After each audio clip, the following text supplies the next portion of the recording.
नमस्कार, FM news देख रहे हैं आप। मैं हूं आपके साथ प्रतीक्षा चहल। यूपी की खबरों में सबसे पहले बात मनरेगा कर्मचारियों की। जी हां, मनरेगा के संविदा कर्मियों के लिए सरकार की ओर से कई घोषणाएं की गई और इन पर काम करने के लिए ग्राम विकास विभाग ने 6 महीने के बाद भी अमल नहीं किया है। यूपी के ग्राम रोजगार सेवक संघ विभाग के अधिकारियों पर जानबूझकर आदेश नहीं जारी करने का आरोप लगाया गया है। आपको बता दें, सीएम योगी ने 4 अक्टूबर 2021 को डिफेंस एक्सपो मैदान में आयोजित एक कार्यक्रम में मनरेगा के संविदा कर्मियों का मानदेय बढ़ाने, संविदा कर्मियों की मानव संसाधन नीति बनाने, उनके जॉब कार्ड में अन्य कार्य शामिल करने, उपायुक्त की अनुमति के बिना किसी भी संविदा कर्मी को नहीं हटाने, 24 दिन आकस्मिक और 15 दिन चिकित्सा अवकाश देने सहित अन्य घोषणा की थी, जिसको पूरा करने में योगी सरकार पूरे तरीके से विफल रही।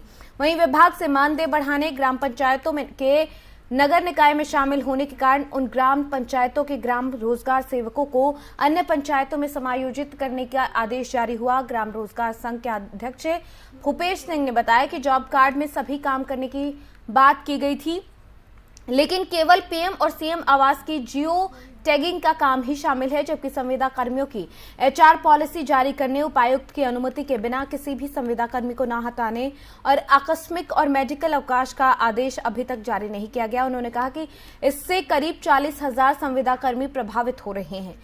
मनरेगा के अपर आयुक्त योगेश कुमार का कहना है कि एचआर पॉलिसी लागू करने का प्रस्ताव शासन को भेजा गया है।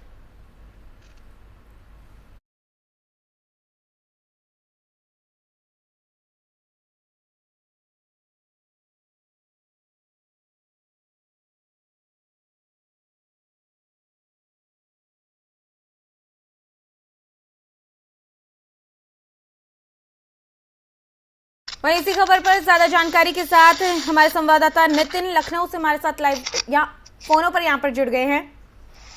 नितिन, जिस तरीके से सीएम की तरफ से घोषणाएं की गई थी लेकिन अमल नहीं हो रहा, विभाग पर एक बड़ा आरोप लगाया गया है, यहाँ पर किस तरीके से और अपडेट इस पूरे मसले को लेकर मिल पा रही है? बिल्कुल, आपको प्रतीक्षा जी बताना चाहूंगा कि भारत सरकार ने 2022-23 के लिए जो मनरेगा मजदूरों की राजवार मजदूरी दरें जो तय करी थी, उत्तर प्रदेश में मनरेगा मजदूरों की मजदूरी में इस वर्ष 9 रुपए की बढ़ोतरी की गई है। प्रदेश में मनरेगा के तहत काम करने वाले मजदूरों को अब 204 रुपए की जगह 213 रुपए मिलेंगे। अपर आयुक्त मनरेगा योगेश कुमार ने यह जानकारी दी थी। और आपको बताना चाहूंगा कि जिस तरह से जो हालात लग रहे हैं, क्योंकि चीन और यूक्रेन का जो रूस से युद्ध हो रहा था, उस पे कहीं ना कहीं खासा प्रभाव पड़ता हुआ नजर आ रहा था। और जो हालात यहाँ पे लग रहे हैं कि सब पे ही ये बीतेगा, तो इसके लिए कई नीतियां अपनाई गई हैं, जिस पे वार्ता करी जा रही है। और उन नीतियों के लिए योगेश कुमार जी भी सक्षम है, उन्होंने कई वार्ता करी है। और जिस तरह से डिफेंस से सीएम योगी आदित्यनाथ ने 4 अक्टूबर 2021 में जो बात करी थी और जो चीजें निकल के सामने आई थी, उनमें भी कहीं ना कहीं ये बातें हुई थी कि मनरेगा, जो लोग मनरेगा से रिलेटेड है, उनको कहीं ना कहीं कुछ चीजें वो उपलब्ध होनी चाहिए, जो जरूरतें हैं वो पूरी होनी चाहिए।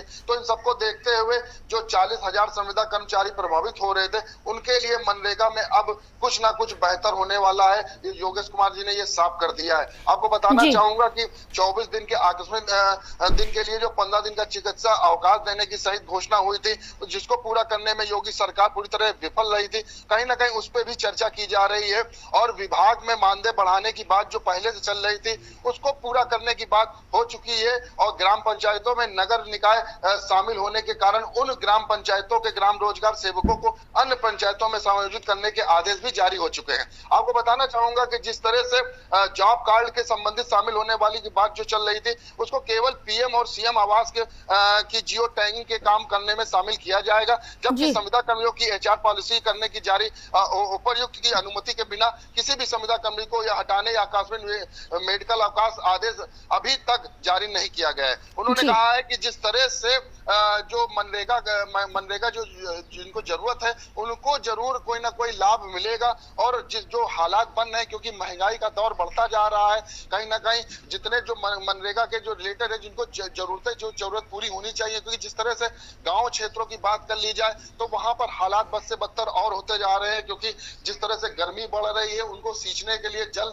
की आवश्यकता बहुत ज्यादा पड़ती है किसानों को। तो कहीं ना कहीं कई चीजों को देखते हुए मनरेगा में इस बार जो बजट होगा वो मई अप्रैल 20 अप्रैल से मई में निर्धारित किया जाएगा, सुरेश खन्ना लेके आएंगे, तो कहीं ना कहीं ये कई चीजें विधानसभा में क्लियर होंगी, क्योंकि योगी आदित्यनाथ सरकार ने जो काम किया है वह लोगों के लिए बेहतर करने की बात कही है। इसीलिए 2.0 फिर से एक बार सरकार आई है लोगों के बीच, और कुछ आगे करने की बात चल रही है कि जिससे किसी को भी कोई हानि न होने पाए, और जो पहले हो चुका है उससे और बेहतर बनाने की कोशिश की जा रही है। जी जी बिल्कुल नितिन, विभाग की तरफ से दावे तो बहुत सारे किए जा रहे हैं, लेकिन ये घोषणाएं तो काफी पहले की गई थी और अभी तक इन पर अमल नहीं हो पा रहा। तो ये जो दावे कर रहे हैं कि जल्द ही कुछ अच्छा होगा, तो क्या माना जाए कि देरी किस वजह से हो रही थी आखिर? प्रतीक्षा जी, आपको बताना चाहूंगा कि सत्र अभी शुरू नहीं हुआ। विधानसभा में भी मंत्रियों ने शपथ ग्रहण शामिल होने के बाद अपने विभागों में अब जाना शुरू किया है, विभागों से खाका निकालना चालू किया कि इनमें क्या कमियां पाई गई हैं, क्योंकि अब इधर से एक उधर मंत्रियों का भी फेरबदल हुआ है, कुछ मंत्री इधर से उधर हो गए, विभागों को अलग अलग कर दिया गया, तो कहीं ना कहीं इनमें भी देखा जा रहा है कि क्या कमियां पाई गई हैं। तो इनको देखते हुए पूरी रणनीति बनाई जाएगी। विधानसभा सत्र शुरू होगा, क्योंकि अब विपक्ष भी एक तरफा आ चुका है, तो विपक्ष भी अपने मुद्दे उठाएगा कि जिन वादों को आपने रखा था उन वादों में कितनी आपने कारगर साबित हुए हैं। तो कहीं ना कहीं विपक्ष भी इसमें सक्रिय।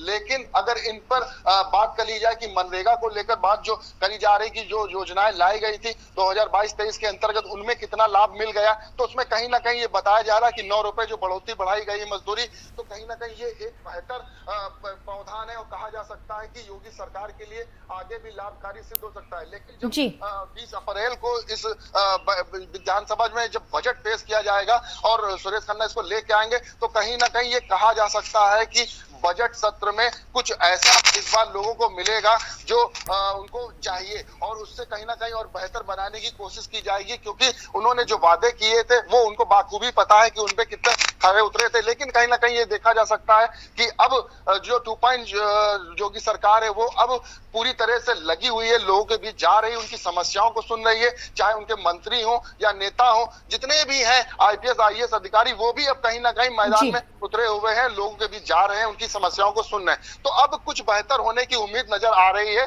बजट सत्र शुरू होने पर ये सब चीजें सामने आ पाएंगी। जी बहुत शुक्रिया नितिन इस तमाम जानकारी के लिए।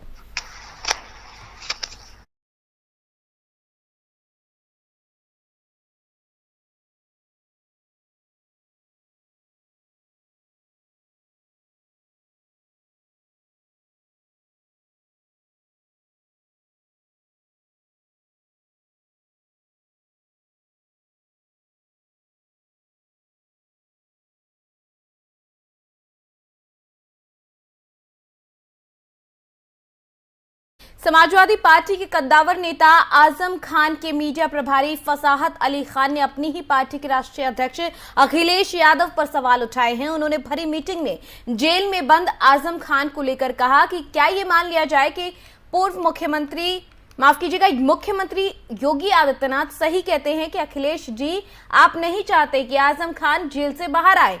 उन्होंने कड़े शब्दों में कहा कि राष्ट्रीय अध्यक्ष को हमारे कपड़ों से पसीने की बदबू आती है। वहीं आजम खान के मीडिया प्रभारी फसाहत अली खान ने सपा के राष्ट्रीय अध्यक्ष अखिलेश यादव पर जमकर हमला बोला। उन्होंने कहा कि जेल में बंद आजम खान के जेल से बाहर न आने की वजह हम लोग सियासी रूप से यतीम हो गए हैं। हम कहां जाएंगे, किससे कहेंगे और किसको अपना गम बताएं। हमारे साथ तो वो समाजवादी पार्टी भी नहीं जिसके लिए हमने अपना खून का एक एक कतरा बहा दिया। हमारे नेता मोहम्मद आजम खान ने अपनी जिंदगी सपा को दे दी, लेकिन सपा के आजम खान के लिए कुछ नहीं किया गया। हमारे राष्ट्रीय अध्यक्ष को हमारे कपड़ों से बदबू आती है।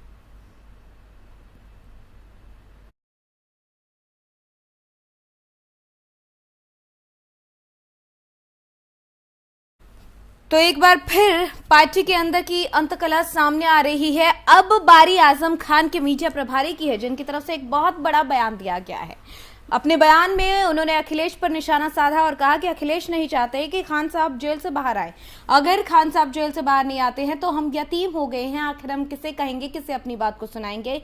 ये आजम खान के मीडिया प्रभारी की तरफ से एक बड़ा आरोप लगाया गया है सपा अध्यक्ष पर। आपको बता दें, ये उनकी तरफ से कहा गया है कि क्या हम ये मान ले कि मुख्यमंत्री योगी आदित्यनाथ जो कहते हैं वो सही है और अखिलेश यादव ही आजम खान को जेल से बाहर नहीं आने दे रहे।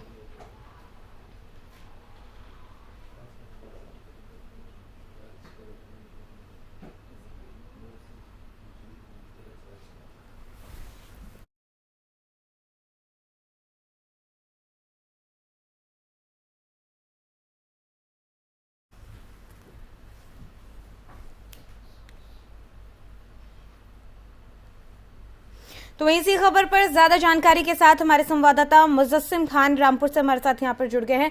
मुजस्सिम, जिस तरीके से एक बड़ा बयान आजम खान के मीडिया प्रभारी की तरफ से दिया गया है, सीधे सीधे आरोप लगाते नजर आए हैं वो सपा अध्यक्ष पर कि आखिर क्यों अभी तक आजम खान को बाहर नहीं निकाला गया, और ये भी कहा गया कि अखिलेश नहीं चाहते कि खान साहब जेल से बाहर आए।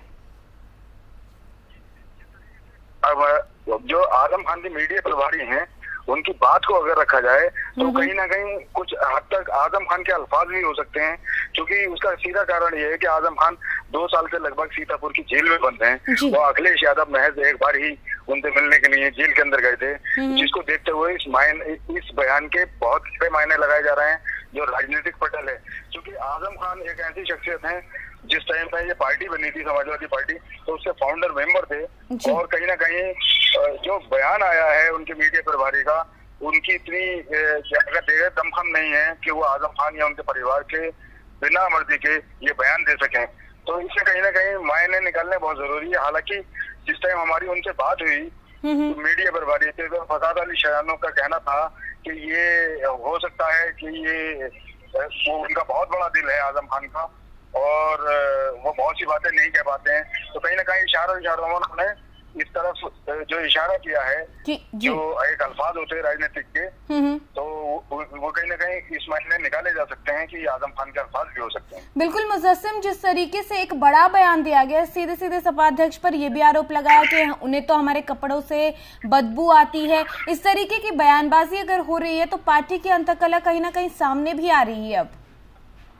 जी देखिए, जिस तरीके से इस बयान का और इन अल्फाजों का जो इस्तेमाल है वो बहुत सोच समझ के किया जा सकता है, क्योंकि कारण बहुत बड़ा है कि वो एक आजम खान के मीडिया प्रभारी हैं, वहीं उनका सीधा निशाना अखिलेश यादव हैं जो पार्टी के मुखिया हैं, और जरा सी भी चूक हो सकती है इन अल्फाजों में तो अखिलेश यादव को इतनी पावर है कि उनके मीडिया प्रभारी को पार्टी से बाहर का रास्ता दिखा सकते हैं, जो एक पार्टी का रूल होता है। और उसमें कहीं ना कहीं इतना बड़ा बयान होने के बाद तो कुछ ना कुछ तो मायने निकलते हैं। कि हमारी जब बात हुई तो वो उन्होंने अब्दुल्ला की बजाय अब्दुल का नाम लिया कि अब्दुल जेल जाता है तो अब्दुल ये करता है, अब्दुल वोट देता है। कहीं ना कहीं उनका मतलब उन्होंने हा नहीं लगाया उसके आगे, अगर हा लगाते तो कहीं ना कहीं अब्दुल्ला का नाम उससे जोड़ सकता था जो आजम खान के बेटे हैं। तो इस मायने में बहुत अहमियत वाला बयान है ये, और क्या पता उनका मोह भंग हो चुका है और अगला रास्ता आजम खान का क्या हो सकता है ये तो शायद मेरे ख्याल से बहुत मंथन के बाद ही इस पर कुछ कहा जा सकता है। बहुत शुक्रिया मुजस्सिम इस तमाम जानकारी के लिए। तो अखिलेश नहीं चाहते खान साहब जेल से बाहर आए, ये बड़ा बयान आजम खान के मीडिया प्रभारी की तरफ से दिया जा रहा है, और अब अटकलें ये हैं कि ऐसा बयान आजम खान की परमिशन के बिना तो मीडिया प्रभारी नहीं दे सकते, या तो उनके परिवार की तरफ से इस तरीके के जो शब्द हैं वो मुखर होता हुआ परिवार नजर आ रहा है, या फिर आजम खान पार्टी से खफा हैं, नाराज नजर आ रहे हैं। और इसी से आगे की रणनीति कैसी रहेगी, मंथन क्या रहेगा, इन पूरे मसले को लेकर उस पर सबकी निगाहें हैं। क्या सपा के सबसे कद्दावर नेताओं में शुमार आजम खान पार्टी का दामन छोड़ देंगे, क्योंकि वो पार्टी के अगुवाई से खुश नजर नहीं आ रही हैं। तमाम अटकलें लग रही हैं। फिलहाल अभी भी इन अटकलों के दौर में ये देखना बाकी रहेगा कि आखिर खान साहब जेल से बाहर आते हैं तो किस तरीके से उनका रुख रहेगा, और अब फिलहाल वो जेल में बंद हैं और ऐसे में उनकी तरफ से कोई कदम उठाया जाता है या नहीं।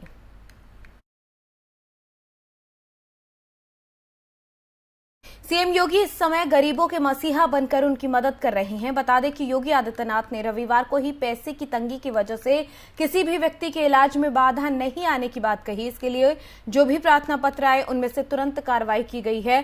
साथ ही बता दें कि सीएम ने गोरखनाथ मंदिर में जनता दर्शन कार्यक्रम के दौरान मौजूद अधिकारियों को ये निर्देश दिए। योगी ने कुर्सियों पर बैठे लोगों के पास जाकर उनकी लिखित शिकायत पर जरूरी कार्रवाई का आश्वासन दिया। वहीं जानकारी के मुताबिक सीएम के जनता दर्शन के कार्यक्रम में 500 से ज्यादा फरियादी अपनी समस्याएं लेकर सीएम के सामने पहुंचे थे, जिन पर सुनवाई को लेकर सीएम ने हर एक व्यक्ति के पास जाकर उनकी पीड़ा को सुना और उन्हें आश्वस्त किया कि उनकी समस्याओं का समाधान किया जाएगा। जनता दर्शन में कई फरियादी ऐसे पहुंचे थे जिन्हें इलाज के लिए या फिर परिजन के किसी इलाज के लिए सरकार से आर्थिक उम्मीद थी कि आर्थिक सहायता उनकी की जाएगी।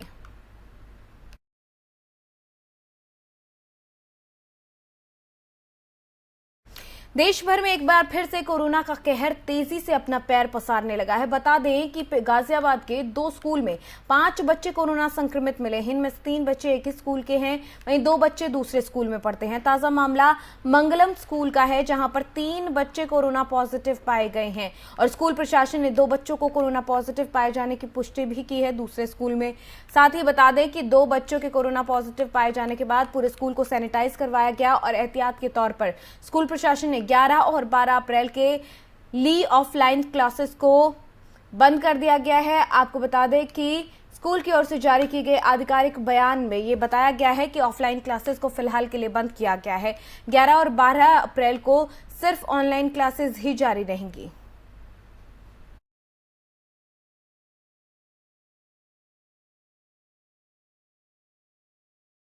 का कहर एक बार फिर से पैर पसारने लगा है। 2 स्कूलों में 5 बच्चे कोरोना संक्रमित मिले हैं। पिछले 2 साल से वैसे ही बच्चों की पढ़ाई बहुत ज्यादा प्रभावित हो रही थी और अब मुश्किल से ऑनलाइन क्लासेस से छुटकारा मिला था इन बच्चों को और अब ऑफलाइन क्लासेस का तरफ रुख करने लगे थे बच्चे। और ऐसे में एक बार फिर कोरोना के केसेस स्कूलों में मिलने की वजह से बच्चों के स्कूल जाने के ऊपर खतरा एक बार फिर से मंडरा रहा है, उनकी सेहत पर खतरा मंडरा रहा है। और ऐसे में सवाल ये कि क्या फिर से कोरोना पैर पसार रहा है, क्योंकि अगर चीन की बात की जाए तो चीन में कोरोना का कहर अभी भी बरप रहा है। और ऐसे में जब आसपास के देशों में इस तरीके से कोरोना का कहर बरप रहा है तो हम अपने आप को सुरक्षित नहीं मान सकते। और ऐसे में जब गाइडलाइंस में प्रतिबंधों में छूट दी गई तो उसके बाद ये खतरा बढ़ते हुए नजर आ रहा है।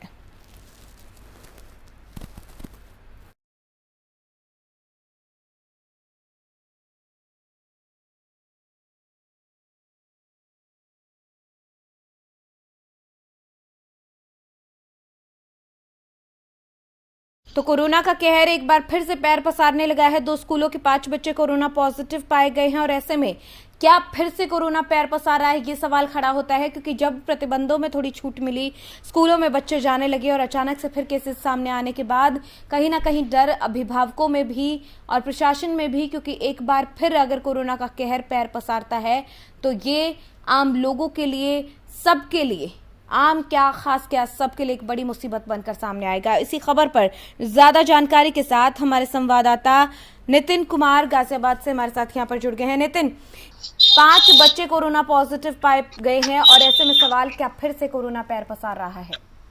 बिल्कुल प्रतीक्षा जी, जिस तरीके से अब एक बार फिर कहीं ना कहीं जो कोरोना है वो देश भर में फैलता कहीं ना कहीं तेजी से पैर पसारता नजर आ रहा है। और इसी के कड़ी बीच में मैं आपको बता देता हूँ, सबसे बड़ा जो इसमें मामला यह है कि जिस तरीके से कोरोना काल में काफी लोगों को दिक्कतों का सामना करना पड़ा, उसके बावजूद जिस तरीके से अब काफी वक्त बाद जो स्कूल हैं और जो बाजार हैं, जो मार्केट में कहीं ना कहीं एक भीड़भाड़ देखने को मिल रही थी, और कहीं ना कहीं उस पर फिर अब कहीं ना कहीं एक मामला जो है वो कोई बढ़ता दिख रहा है। क्योंकि जिस तरीके से इस मामले में गाजियाबाद के जो 2 स्कूल, निजी स्कूल हैं, जहां पर अभी तक 5 बच्चे कोरोना संक्रमित पाए गए, तो कहीं ना कहीं अगर हम बात करें कि जिस तरीके से जो बच्चे अब कोरोना पाए गए हैं, तो वहीं इस तरीके के जो मामले को देखा जा रहा है। तो जब हमने उनके मतलब बातचीत की है, जब हम स्कूल पहुंचे, स्कूल के हमने प्रशासन से बात करने की कोशिश की, तो कहीं ना कहीं जो प्रशासन है या जो गाजियाबाद का जो मेडिकल इंचार्ज है, वो कहीं ना कहीं हमने उनसे बात की तो वहीं बताया गया कि जिस तरीके से कहीं ना कहीं जो प्रशासन है उनकी कहीं ना कहीं चुनौती जो बढ़ गई है। क्योंकि जिस तरीके से जो कोरोना है उसको जो कम हुआ था और फिर अब इस टाइम जिस तरीके से स्कूल को है, तो कहीं ना कहीं अभिभावकों में भी डर है और प्रशासन में भी कहीं ना कहीं डर नजर आ रहा है। क्योंकि जिस तरीके से कोरोना द्वारा कहीं ना कहीं पैर पसारता नजर आ रहा है। जी बिल्कुल। और ऐसे में जिन 2 स्कूलों की तरफ से जो ये बताया गया है कि वहां पर 5 बच्चे पॉजिटिव मिले हैं, किस तरीके के अब वहां पर सख्ती बरती जा रही है? बिल्कुल, मैं आपको बता देता हूं, जिस तरीके से जो स्कूल प्रशासन है उन्होंने 11 और 12 अप्रैल के लिए स्कूल को ऑफलाइन कर दिया है। मतलब जिस तरीके से जो स्कूल है वो ऑनलाइन चलेगा और जो क्लासों को बंद कर दिया गया। तो स्कूल की ओर से जारी किया गया अधिकारी जो बयान है, उन्होंने बताया गया कि स्कूलों को 11-12 के लिए बंद कर दिया गया और स्कूल को पूरी तरीके से सैनिटाइज किया जा रहा है। तो सबसे बड़ी इसमें अभिभावकों का भी कहीं ना कहीं डर बढ़ गया है। जो अन्य बच्चे हैं जो स्कूल पहुंच रहे हैं, क्योंकि काफी वक्त स्कूल जो खुला है, तो जो बच्चों में कहीं ना कहीं उत्साह था और जो परिवार में उत्साह था, तो कहीं ना कहीं एक ये बड़ी तस्वीर है। क्योंकि जिस तरीके से जो देश, पूरा जो देश है वो कहीं ना कहीं कोरोना की मार से जूझ रहा था, उसके बाद कहीं ना कहीं लोगों में एक खुशी का माहौल था और एक खुशी का मंजर दिख रहा था। क्योंकि बच्चे स्कूल जाने लगे थे, अभिभावक भी खुश नजर आ रहे थे और जो परिवार में जो खुशी द्वारा लौटी थी, जगह जगह खुशी दिख रही थी। कहीं ना कहीं एक जिस तरीके से गाजियाबाद में कहीं ना कहीं एक ये माहौल बना है, जिस तरीके से 2 निजी स्कूलों में जो 5 बच्चे कोरोना संक्रमित पाए गए, तो कहीं ना कहीं एक ये दहशत भरा माहौल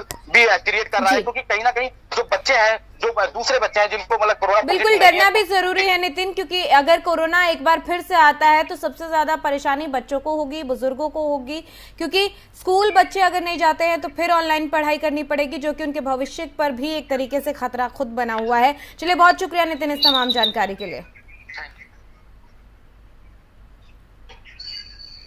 तो 2 स्कूलों में 5 बच्चे कोरोना संक्रमित पाए गए हैं गाजियाबाद में, जिसके बाद अब कोरोना के बीच में लोगों के मन में ये डर बैठने लगा है कि कहीं दोबारा कोरोना का खतरा बढ़ा तो एक बार फिर उन्हीं पाबंदियों में रहना पड़ेगा जिनमें पहले रह रहे थे।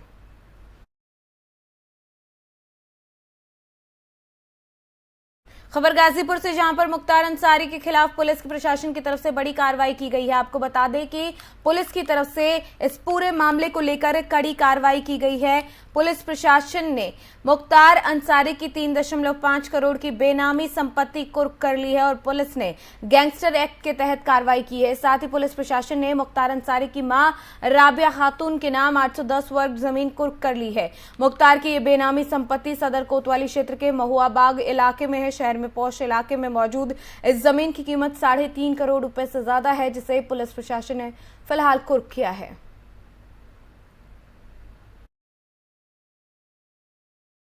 देखिए, जिलाधिकारी गाजीपुर महोदय के आदेश के क्रम में गैंगस्टर एक्ट की धारा 14 के अंतर्गत IS 191 गैंग के लीडर मुख्तार अंसारी का ये बेनामी संपत्ति जो प्लॉट है, जो उनकी माता जी रबिया खातून के नाम पर दर्ज था, इस प्लॉट को आज गैंगस्टर एक्ट की धारा 14 के अंतर्गत कुर्क किया जा रहा है। कितने इसका रकबा है और क्या इसकी अनुमानित कीमत होगी? जो ये प्लॉट है जो महुआ बाग में स्थित है, इसका क्षेत्रफल लगभग 811 वर्ग मीटर है एवं इसका बाजारू मूल्य लगभग 3 करोड़ 50 लाख रुपया है। देखिए, जिलाधिकारी गाजीपुर महोदय के आदेश के क्रम में गैंगस्टर एक्ट की धारा 14 के अंतर्गत। चलिए, बुलेटिन में फिलहाल मेरे साथ इतना ही। आप देखते रहिए FM न्यूज़। नमस्कार।